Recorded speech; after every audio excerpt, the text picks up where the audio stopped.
The regular season is heating up, new stars are emerging, and that means more opportunities to win up to 25 times your cash on Prize Picks, the most exciting way to play daily fantasy sports. Just select 2 or more players, pick more or less on their projection on a wide variety of stats, and place your entry. It's that easy. Let it fly to turn $10 into $250 with just a few taps. Easy gameplay, quick withdrawals, and injury insurance on your picks are what make Prize Picks the #1 daily fantasy sports app. Watch your favorite players and get paid doing it this basketball season. See your entries make progress during the game or make new entries for the second half in the fourth quarter. 3-pointers, assists, rebounds, and everything in between are yours for the taking. Join the Prize Picks community of more than 7 million players who have already signed up. Right now, Prize Picks will match your first deposit of up to $100. Just download the Prize Picks app and use code GET100. That's code GET100 on Prize Picks for a first deposit match of up to $100. Prize Picks. Pick more, pick less. It's that easy. Hello and welcome. It is Eric Erickson here, the third hour of the program today. I'll take your phone calls should you wish. 877-973-7425. Before I do, we should talk about crack pipes. I am somewhat skeptical in nature, particularly when the herd heads in one direction. My disposition, and it's my personality, it always has been, is that when everyone is headed in one direction, I tend to either dig my heels in and say no, I'll watch and wait, or I go in the other direction. And rarely am I wrong for doing so. The herd can run off the cliff. The lemmings run off the cliff. It's good sometimes to just observe. You know, so I obviously I do talk radio for a living. I talk for 3 hours a day. And Charlie, my producer, is notorious for going to a meeting and saying nothing. Keeps his mouth shut, says nothing. It makes people nervous, actually, because he's a kind of intimidating person to look at. You're like, I'm gonna run into this guy, and it's gonna cause me trouble. It's the scowl and the tattoos, really. But nonetheless, I go to meetings with him, and it's always great because we go to meetings and he just says nothing ever. He just listens. And people don't realize he's actually mute. He can't speak.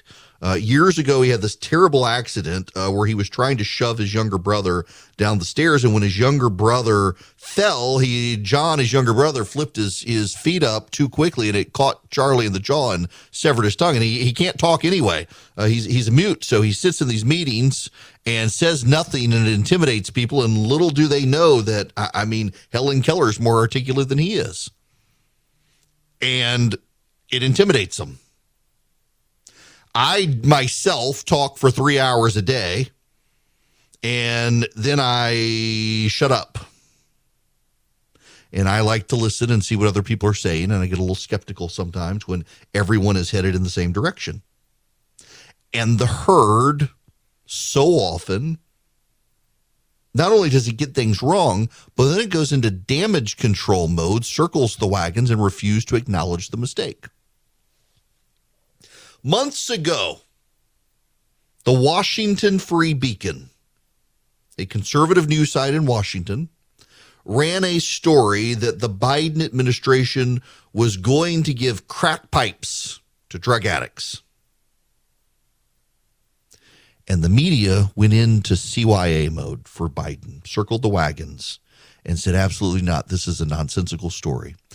They started squabbling over the nuances of how you read particular sentences.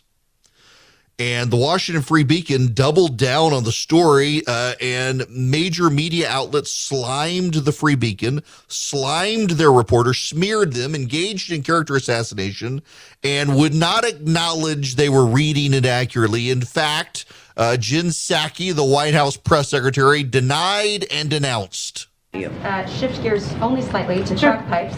Okay. You said in February that no money from a $30 million harm reduction program would fund distribution of crack pipes in safe smoking kits. The Washington Free Beacon reported that they went to harm reduction facilities in 5 cities, and all of those facilities had crack pipes in their kits.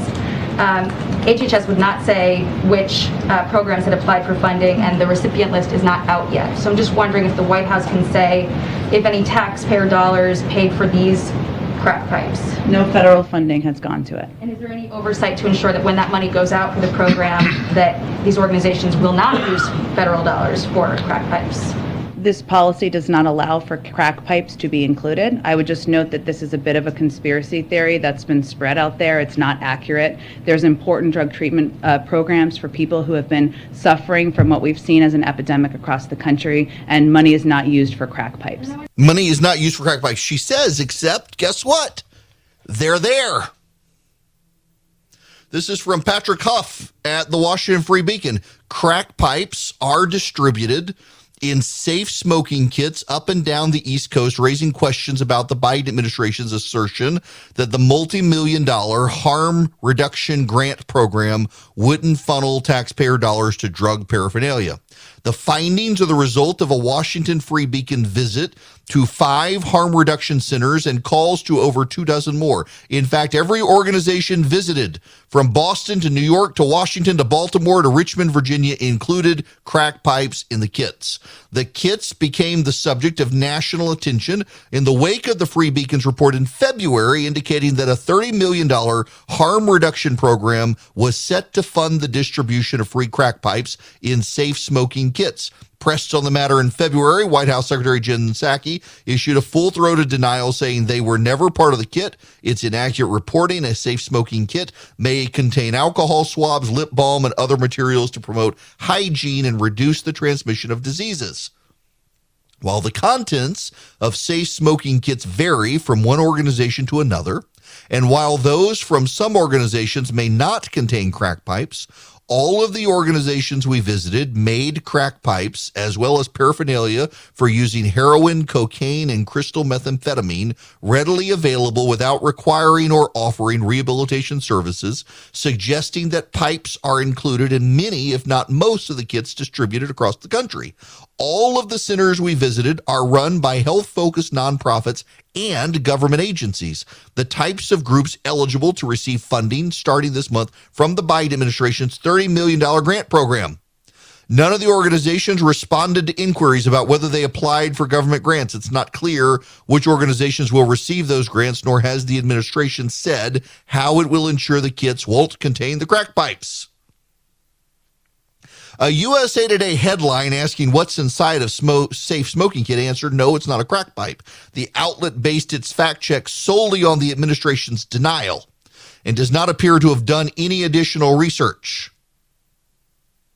Time and time again, the media has circled the wagons for Joe Biden on the story, and they're not going to revisit it. You and I both know darn well they're not going to go back and say, oops, our bad. In fact, what we're seeing right now is they're echoing Jen Psaki's excuse, saying, well, actually, the federal funds, we don't know where it's gone yet, but we know it hasn't gone to crack pipes. How do you know? Because they're actually in.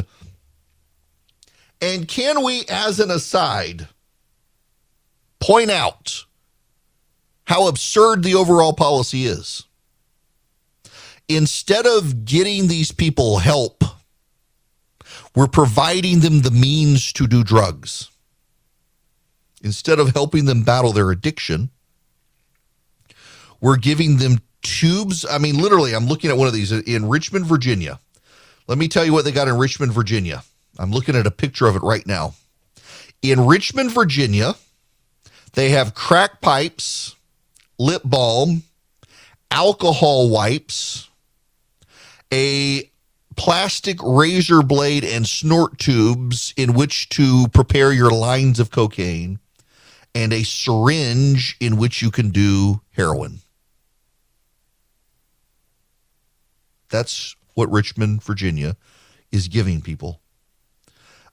In Charm City, that would be Baltimore, they're giving crack pipes, snort tubes, looks like little things to compress powder, and alcohol rubs.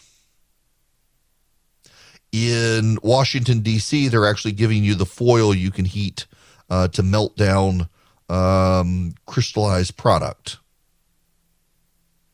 In Boston, they're giving crack pipes and snort tubes and syringes. This is what they're giving people. They're incentivizing the use of drugs. At Charm City Care Connection, a nonprofit that provides harm reduction kits to combat oppression, an employee said identification is not required to receive a smoking kit, but did ask for initials, a date of birth, and a zip code before handing over 2 smoking kits that contained glass crack pipes as well as Chore Boy copper mesh, a cleaning product used to hold the crack rocks at the end of the pipe. The bag included directions for how to use the pipe, heat-resistant mouthpieces, wooden sticks for packing the mesh into the pipe, and alcohol wipes. More importantly, the organization provides all drug paraphernalia recipients an authorized harm reduction program participant card that serves as a get-out-of-jail-free card to show law enforcement because paraphernalia is otherwise illegal in Maryland. Charm City Connection receives funding from the Baltimore City and Maryland state governments, as well as funding from George Soros. In Boston, a man was seen injecting a needle into his calf 30 feet away from a police car outside the Access Harm Reduction Overdose Prevention and Education Facility run by the Boston Public Health Commission.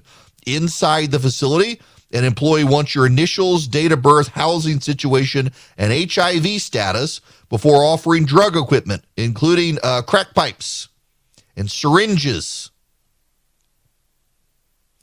In New York City at Alliance Lower Side East Harm Reduction Center, a young staffer offers up a menu of drug paraphernalia free of charge. Included on the menu is a booty bump kit for rectal ingestion of narcotics, which is recommended by many harm reduction centers as a safer way to use meth. The smoke kits include literature with safer smoking tips, including a warning that crack and meth can lead to unprotected sex by increasing your sex drive or making you more sexually passive. Other tips advise addicts to obtain crack from a source you trust and to smoke only a little bit first if unsure of its purity. In addition to Chore Boy copper mesh, the center gives out pipe screens, which work as an alternative to hold crack rock in pipes. The center advises the pipes are made of Pyrex, a stronger tempered glass for high heat. This is what your tax dollars are going for. The Biden administration denies it. The National Press Corps denies it. And yet it's true.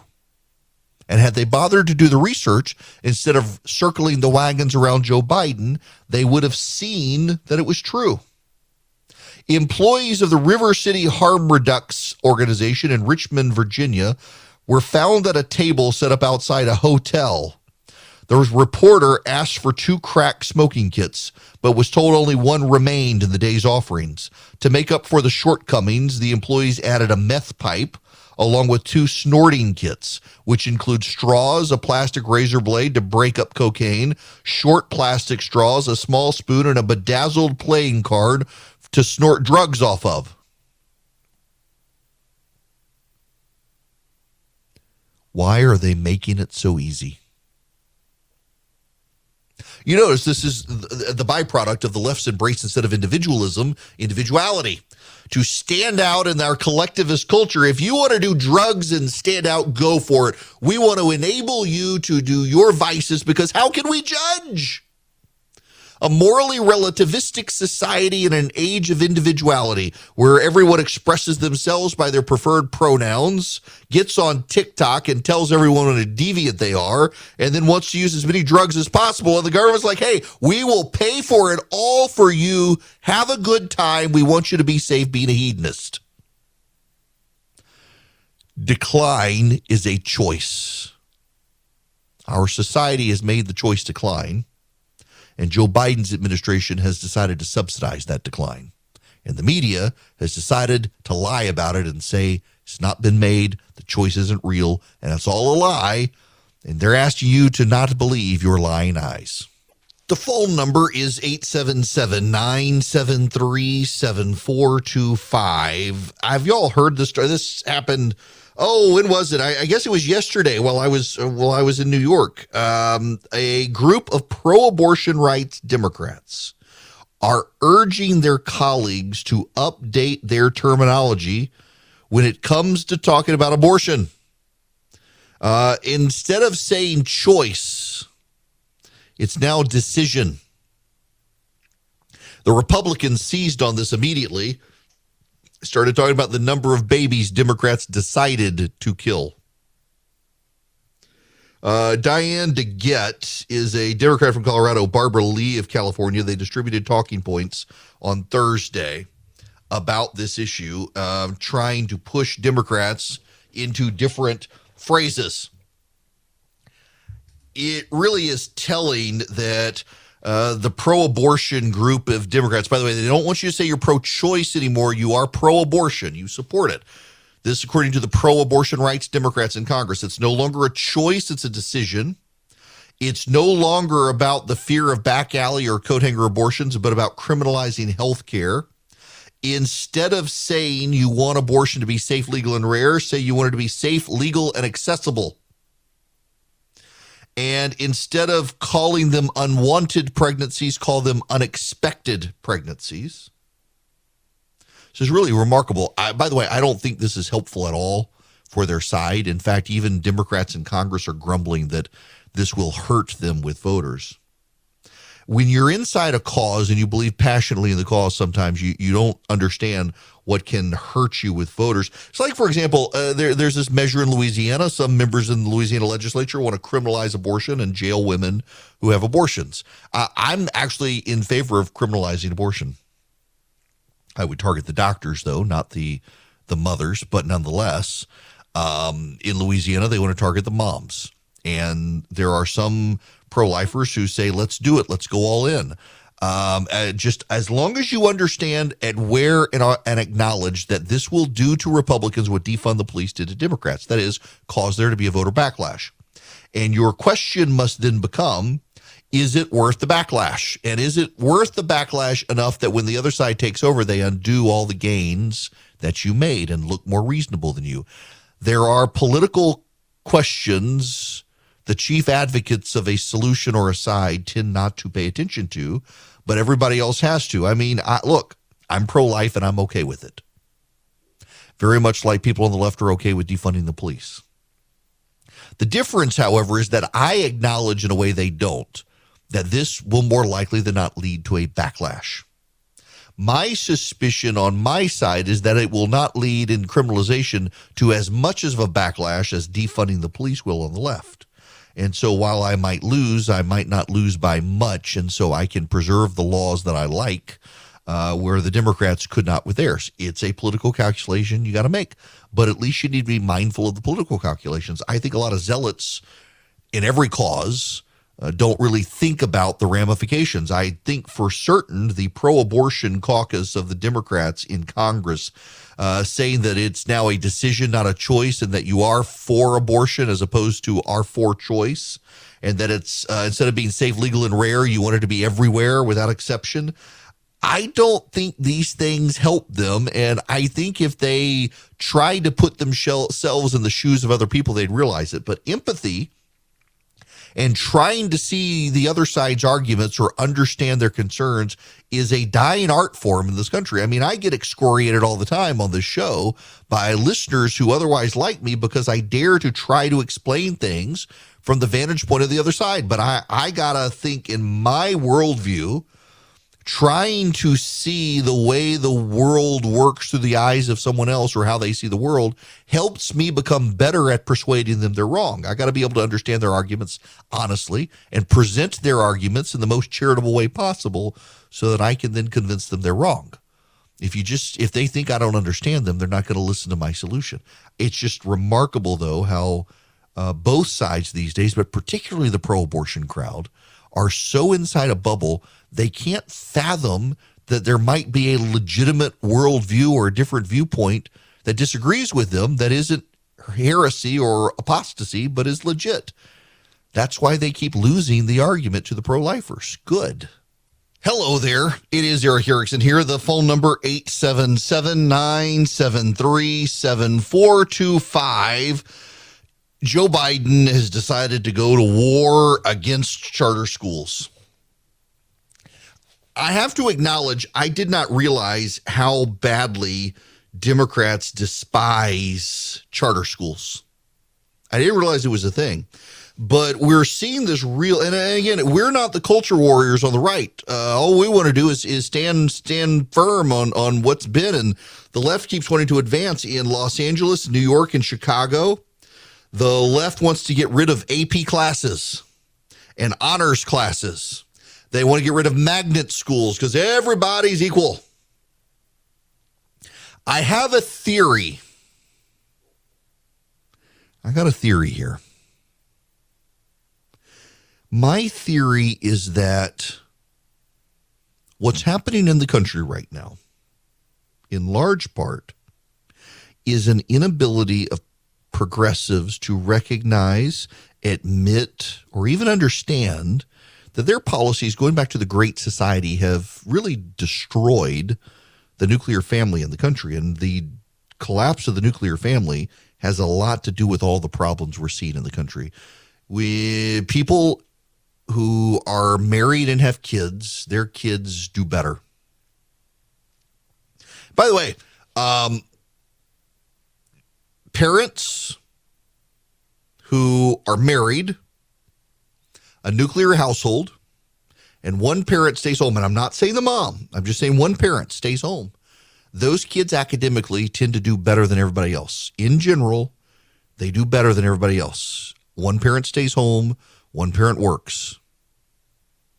The next parents who do best are the parents where both parents work, but they're married and have kids. They're not divorced. Two-parent nuclear household does better.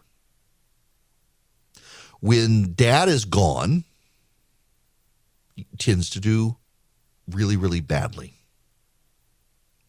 In fact, there's a lot of data that shows in single-parent households where it's the dad around, those kids do okay and tend to be in better health. Dads tend to be more hypochondriac and get their kids to the doctor more often. And a single-parent father tends to have the healthiest kids because he's always taking them to the doctor for reasons that I'm sure a psychiatrist could understand. Now, listen, I've got to say this because every time I mention this data, some angry woman somewhere emails me and says I'm disrespecting single moms.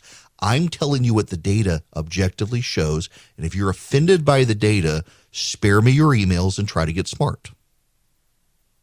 I'm not insulting single moms. I'm telling you what the data shows. And if you're offended, I would suggest your offense is about yourself, not me. Spare me your hate mail. The data actually shows that a two-parent household where one parent works, one parent stays home, does the best. A two-parent household with two parents working is second. Third is single parent with father at home. And last is a single parent with mom at home.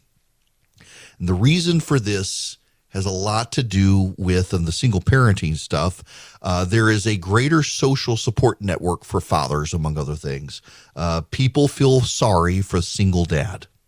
People don't feel sorry for single mom.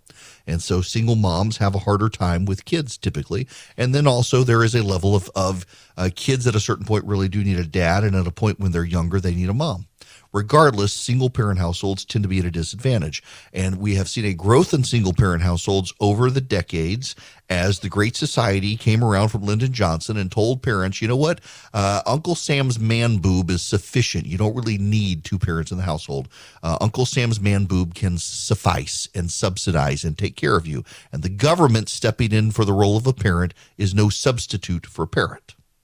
What happened from the 1960s to now, as that began, and we had the collapse of households in this country, schools became more problematic. Now, listen, there are a lot of teachers out there who probably shouldn't be teaching, but there are an infinitely higher number of teachers who want to teach and can't teach because kids are coming to school with all sorts of problems. And they're coming to school with all sorts of problems because they live in poverty, in collapsed families with one parent nowhere to be seen. Oftentimes, if they're particularly in inner city communities with a lot of violence around them, they're hungry, they're scared, and they're not going to learn.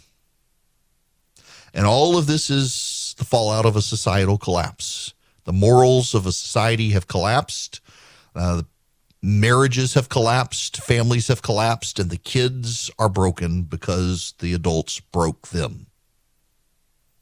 And I feel bad for teachers who get a terrible rap on failing kids or not doing enough for kids when the teachers are doing the best they can in a society where they get the blame if the kids fall behind. And oftentimes, I mean, they're dealing with kids who aren't prepared to learn. They're coming to school hungry and worried, upset, and the teachers can't deal with them. It's terrible. You talk to the teachers, the things they see. And over time, teaching morphed into bureaucracy. You got to teach the test now. You can't actually teach the subject because the test is more important, because the test is the thing by which we're going to judge whether the teacher is competently teaching the kid, not the level of academic prowess that the kid actually has. And so the teacher, having to protect the teacher's own job, has to teach to the test.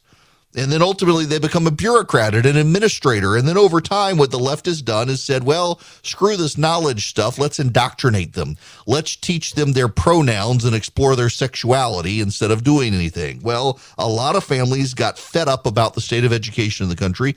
Some of them went homeschool. Some of them went private school. And then some genius came up with the idea of a charter school.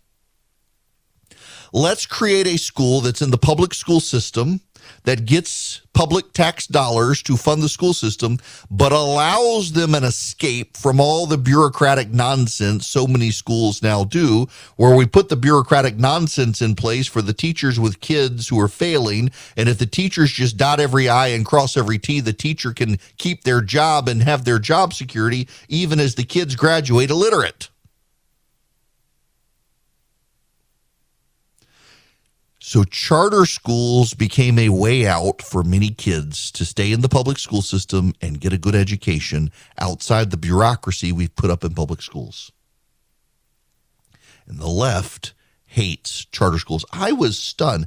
I didn't realize how much the left hated charter schools until Stacey Abrams ran for governor in Georgia in 2018, and she came out vehemently, angrily opposed to charter schools, particularly charter schools that are operated by the state. See, what happened in my state of Georgia, where I live, is a lot of local county school boards were killing the charter schools.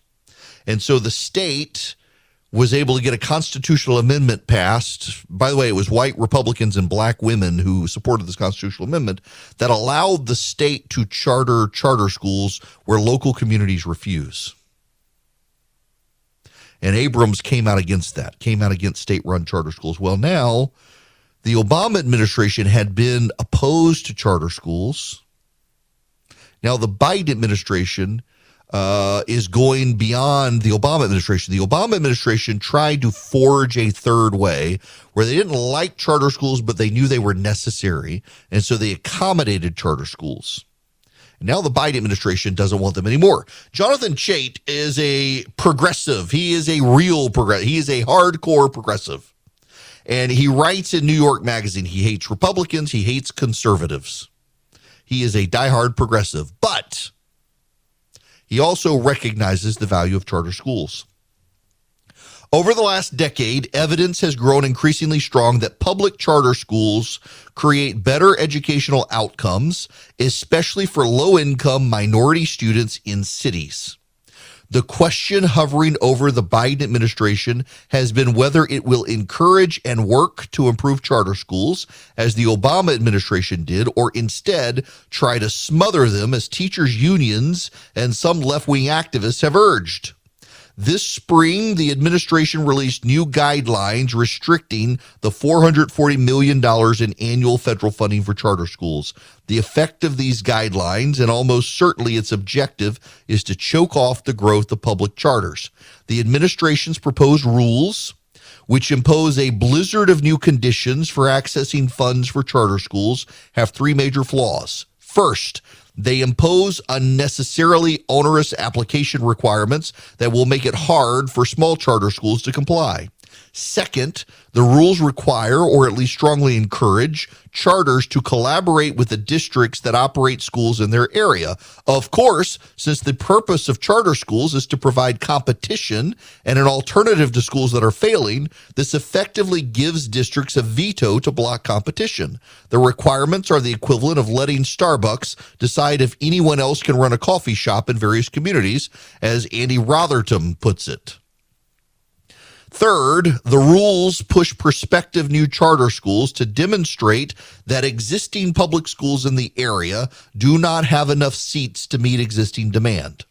This completely misses the reason parents want charter schools, which is not because they lack access to a school, but because they lack access to a good school. Affluent parents who don't have a high-quality public school option can go to private school or move to a more affluent neighborhood. Charters give the chance at a decent education to parents who can't afford to do those things. And while the Biden administration is treating charters as a threat to the quality of existing traditional public schools, the evidence shows the opposite. One recent study finds that adding charter schools increases performance for students in all schools across the district.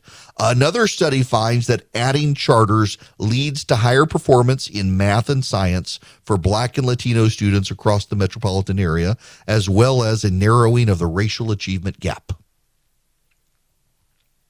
The data has long shown that charter schools are good for education.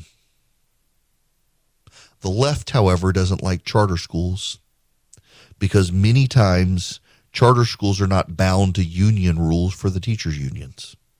In fact, the Network for Public Education is a huge anti-charter school group, and its funding comes from the teachers' unions. Joe Biden got a lot of money from the teachers' unions. Joe Biden wants to placate the teachers' unions. This has nothing to do with your child. It has everything to do with placating people hostile to the education of your children. The teachers' unions have given up on teaching in public schools. And they have decided, because they have a captured audience, they can do what they like and they can advance their agenda and indoctrinate your kids. We have seen scores and scores of times around this country now where progressive school districts have given up on trying to teach your kids their ABCs and 1, 2, 3s and instead wanted to educate them on their pronouns and their sexuality. A school district in Wisconsin has filed sexual harassment complaints against 2 middle school students. Sexual harassment complaints against 2 middle school students in Wisconsin. Do you know what their crime was? They're going to be disciplined in the school system for sexually harassing 2 other students. Do you know what their crime was? They refused to use the chosen pronouns of the other student. They called the student with the pronouns of that student's biological sex. And so the school district says it's sexual harassment. This is what we're dealing with as a society right now, a madness. It is a madness that has sinked into the cultural elite of this country. It has poisoned their minds, and they intend to impose it on the rest of us. And parents who want an escape are vilified. Parents who want a way out of the madness are attacked. Their schools are attacked. At MSNBC today, they have a story that it is right-wingers and Christians who have taken over the homeschool movement, and it may be time to combat the homeschool movement because they're indoctrinating their kids into Christofascism, fascist Christianity. This is absurd. I know so many parents who homeschool their kids, one, because local good schools aren't available to them and they can't afford private schools, so they take the income hit, give up one income, and stay home and raise their kids as they see fit. It is their right, constitutionally. These people want to find an abortion right in the Constitution. They cannot find it, and they dismiss the idea that a parent has the right to raise their child with their values and teach them and raise them and train them up in their ways. And the Biden administration wants to destroy charter schools that are routinely outperforming public schools, because as long as a charter school exists and outperforms a public school, there's a question as to what are the teachers' unions and the bureaucracy of the public schools doing so that the public schools aren't able to compete at the level as the charter schools. What this is about is the suppression of truth and data. If you can make the charter schools go away, you have no data to show that schools can somehow outperform public schools while still being publicly funded. it is going to be a disaster for kids. And the Biden administration doesn't care about the kids. I mean, after all, they could have been aborted. Pathetic. Maybe not as pathetic in some cases as the air in your house. You need to clean that up. I woke up this morning to a giant water spot on my ceiling. Turns out the upstairs toilet has been leaking through the night. And if I can't get this contained, and I was able to turn the toilet off, I know I'm going to get that mildewy odor in the house. Thankfully, I have the Eden Pure Thunderstorm. If it comes to that, I can eliminate the odors. I travel with this thing. I keep it in my suitcase because it wipes out the musty odors, the stinky odors, the fry odors, the pet odors, the smoke odors. Can do it for you as well. You can get 3 of them for less than $200 by going to EdenPureDeals.com. EdenPureDeals.com. Eden, like the Garden of Eden, PureDeals.com, and use the discount code ERIC3, ERICK3. You will get 3 Eden Pure Thunderstorms for less than $200. You will save $200, and you will get free shipping. So you get 3 of these, one for upstairs, one for downstairs, one for your basement, or like I do, I keep one at all times in my suitcase for when I travel, just in case I need it for a rental car or for a hotel room. EdenPureDeals.com. The discount code is ERIC3. Get 3 Eden Pure Thunderstorms for less than $200. Hi there. It is Eric Erickson here. It is too late for me to give you the phone number. I want to circle back to a story that is more specific in Georgia than anywhere else. Vice President Mike Pence has endorsed Brian Kemp for governor for his reelection bid and will head to Georgia the day before the election. The election is May 24th. That's the primary in Georgia. He said, this is his quote, Brian Kemp is one of the most successful conservative governors in America. He built a safer and stronger Georgia by cutting taxes, empowering parents, and investing in teachers, funding law enforcement, and standing strong for the right to life. Brian Kemp is my friend, a man dedicated to faith, family, and the people of Georgia. I'm proud to offer my full support for 4 more years of Brian Kemp as governor of the great state of Georgia. They're going to do a rally in the North Metro Atlanta area the day before the election. I think they're locking in details. They have reached out to me and asked if I would be there. I will be there for the event, and then also emceeing the primary night at the Kemp party at the Kemp event. I'll be at both locations. Glad to do it. He's an upstanding man, and he's done a fantastic job as governor of the state of Georgia. And I think people should support him. I have tried to stay out of most of the races. I don't have a dog in all the fights, but I'm appalled that people would vote against Chris Carr. He's a wonderful guy, the attorney general, and John King, insurance commissioner, fantastic. And Rich McCormick, of course, of the 6th Congressional District in Georgia. I have Gary Black joining me on Monday. Haven't decided who to vote for in that race yet. I want to hear from all the candidates. No, is it Monday or Tuesday? Gary Black is going to join me in studio next week. He's the ag commissioner. And Herschel Walker has declined to be on with us. So you'll hear from all the candidates with me other than Herschel Walker in that race. But the primary's coming, and Vice President Pence will be here.